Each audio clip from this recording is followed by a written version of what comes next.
Banten. Sedari dulu wilayah paling barat Pulau Jawa yang berbatasan langsung dengan Samudra Indonesia sudah dikenal luas sampai mancanegara. Pada abad ke-16 hingga 17 di bawah kekuasaan Sultan Maulana Hasanuddin dan Sultan Ageng Tirtayasa, Kerajaan Banten sohor sebagai kota pedagang rempah-rempah di kawasan Asia Tenggara, bahkan hingga Gujarat, Arab, dan Eropa. Tak sekedar perdagangan yang ramai, tambahannya lagi, kota yang hanya berjarak kurang lebih 2 jam perjalanan darat dari ibu kota Jakarta, juga tersiar sebagai pusat kerajaan Islam dan negeri penghasil para ulama dan jawara. Dibumbui pula dengan banyaknya pemilik ilmu batin. Dalam perjalanan sejarahnya, posisi ulama memudar dan tinggal jawara saja. Bahkan sebutan jawara lebih sering dikaitkan dengan seorang yang ditakuti dan berkonotasi negatif. Jauh dari terminologi jawara itu sendiri. Aku Banten sendiri sih sebenarnya budayanya bagus-bagus sih. Gitu. Jadi provinsi yang unik, paling unik saya malah justru di Pulau Jawa. Karena kan dibilang Jawa banget enggak gitu. Kemudian dibilang Sunda juga enggak. Sedangkan mix mereka berdua. Ya jawara kampung, berarti dia jagoan yang ada di sekitar situ. Jagoan, jawara kampung itu jawara kayak jagoan dia tuh karena punya kekuatan, karena dia disegani, karena dia ya kalau mungkin kalau era modern sekarang tuh kalau dia misalkan dia ketua LSM atau tokoh masyarakat itu bisa juga dibilang jawara gitu. Saya menangkap bahwa istilah jawara ini saat ini sudah sangat luas. Semua orang sudah mengatakan oh itu jawara. Nah, ada yang menarik di sini, jawara itu berdekatan artinya, maknanya pengucapannya dengan juara.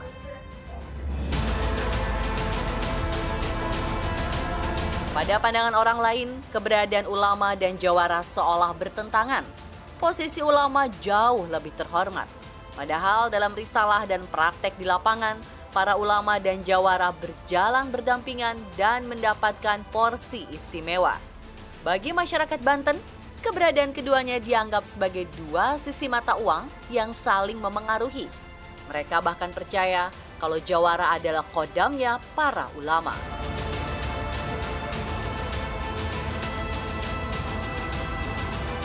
Jadi sebenarnya jawara-jawara itu pada umumnya adalah ulama muda yang kemudian pada saat sepuh mereka sudah berubah menjadi ulama. Nah, ini banyak terbukti kan bahwa perlawanan kepada penjajah Belanda itu kan dipimpin oleh para ulama. Mustahil lah para ulama itu berani kalau tidak punya ilmu bela diri yang mumpuni. Bagi orang yang memahami agama, jawara itu dipanggilnya ulama. Tapi yang tidak memahami agama, ulama itu dipanggilnya jawara. Kenapa memanggilnya jawara? Karena jawara itu yaitu juara. Orang yang tidak bisa ditandingi, orang hebat. Kehebatannya ini bisa dibuktikan kepada masyarakat sekitarnya. Tahun 1813 yang dipimpin oleh Syekh Maulana Syafiuddin, antara ulama dan jawara itu terpisah menjadi dua. Walaupun terpisah menjadi dua, jawara tetap selalu melindungi ulama. Jawara menjadi kodamnya ulama, khususnya di daerah Serang Banten ini.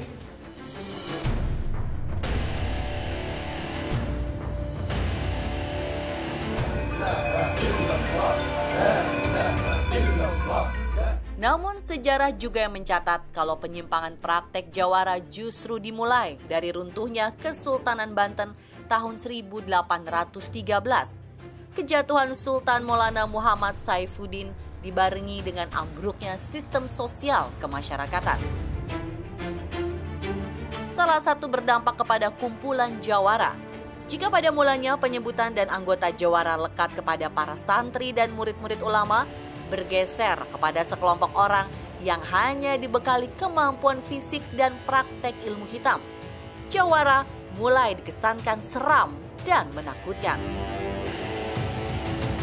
Begini, Jadi karena Belanda itu sangat repot melayani para pejuang, para jawara, para ulama di Banten ini, dia membuat jawara-jawara tandingan, yaitu terdiri dari centeng-centeng yang kerjanya memang ya suka nagih pajak, kemudian mabuk-mabuk, main perempuan, berjudi.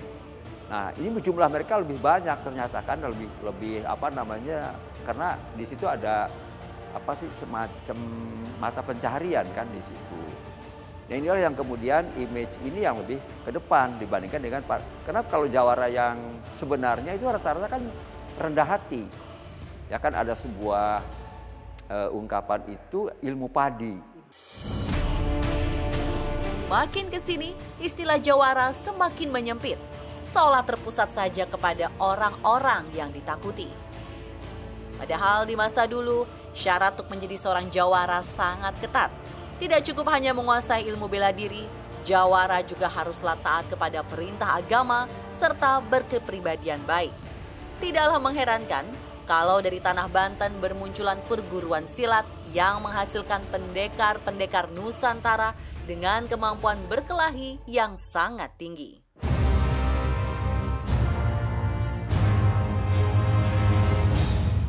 Jawara itu sendiri kan diberikan gelar oleh masyarakat, bukan oleh pribadi kan. Dengan masyarakat melihat bagaimana prestasinya di tengah-tengah masyarakat. Misalnya bagaimana dia menjadi pelopor dalam hal kebaikan, berani membela orang-orang yang lemah, berani menyatakan bahwa itu yang salah itu salah, gitu. Jadi orang-orang ini orang-orang pemberani dan mereka orang-orang baik-baik sebetulnya karena pada dasarnya mereka berangkatnya dari kalangan pesantren. Kalau yang nggak punya iman itu bukan jawara, yaitu preman. Kalau jawara itu orangnya sakti, mau sholat, mau ngaji, ibadahnya tekun, dan campur dengan para ulama-ulama, yaitu jawara. Menyebut Banten berarti menyebut jawara juga. Dan kalau sudah membicarakan jawara, pasti tak akan lepas dari namanya senjata. Dan senjata khas jawara Banten adalah golok. Tentu bukan sembarang golok. Saking berharganya, jenis golok akan ikut menentukan posisi dan level jawara. Tersebutlah beberapa jenis golok yang tersohor kesaktian dan keganasannya. Dua diantaranya adalah golok Ciomas dan golok Sulangkar. Golok ini yang ditaksir memiliki harga jutaan rupiah karena tingkat kerumitan membuat serta bahan yang digunakan berkualitas tinggi. Itu kan sebuah produk budaya yang patut kita lestarikan. Dan dua golok itu memang punya keunggulan-keunggulan tersendiri. Bahan bakunya itu kan bukan logam biasa. Itu bahan bakunya dari meteorit yang jatuh. Yang sering disebut dengan beraja. Beraja itu kan logam juga, hanya logam yang turun langsung dari langit.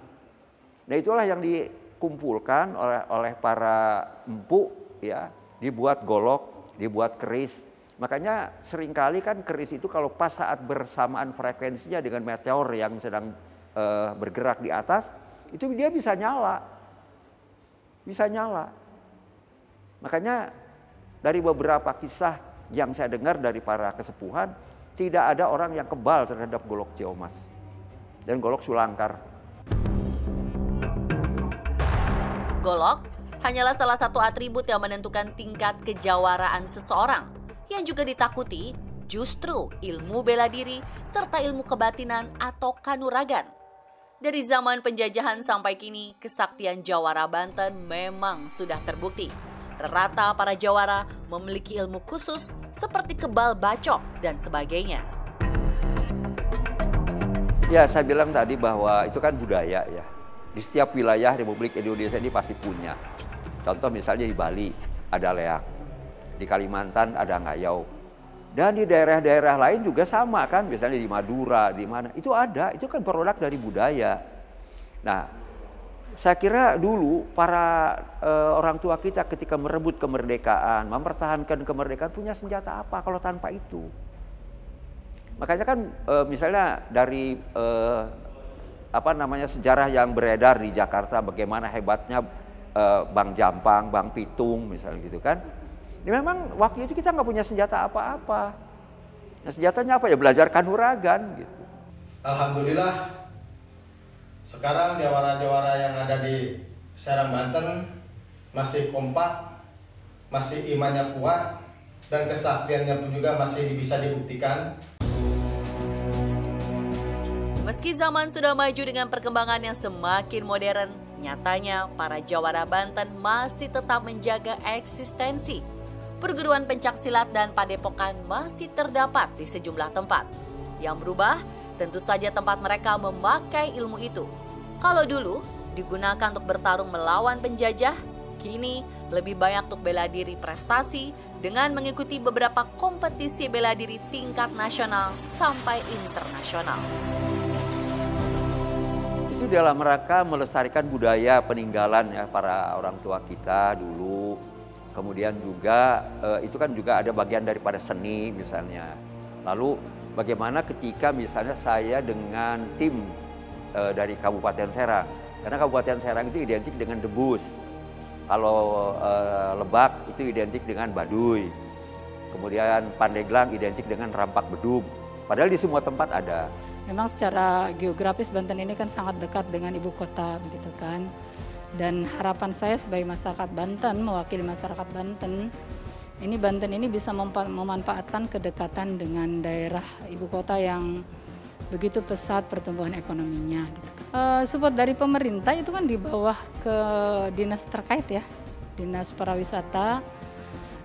Ada banyak juga yang disupport dari dinas pariwisata, hanya kebetulan karena sekarang kondisi kita sedang pandemi, jadi ada beberapa memang budget-budget yang harus difokuskan kepada penanganan pandemi ini. Bagaimanapun fungsi dan kegunaannya, semua ikhtiar itu adalah salah satu cara agar seni budaya dan warisan nenek moyang tak lekang dimakan zaman. Jawara Muda Banten harus memiliki tanggung jawab dan kepedulian tinggi untuk menjaga marwah itu. Bahwa Banten adalah gudangnya para jawara, tombak budaya, dan pagar seni Nusantara.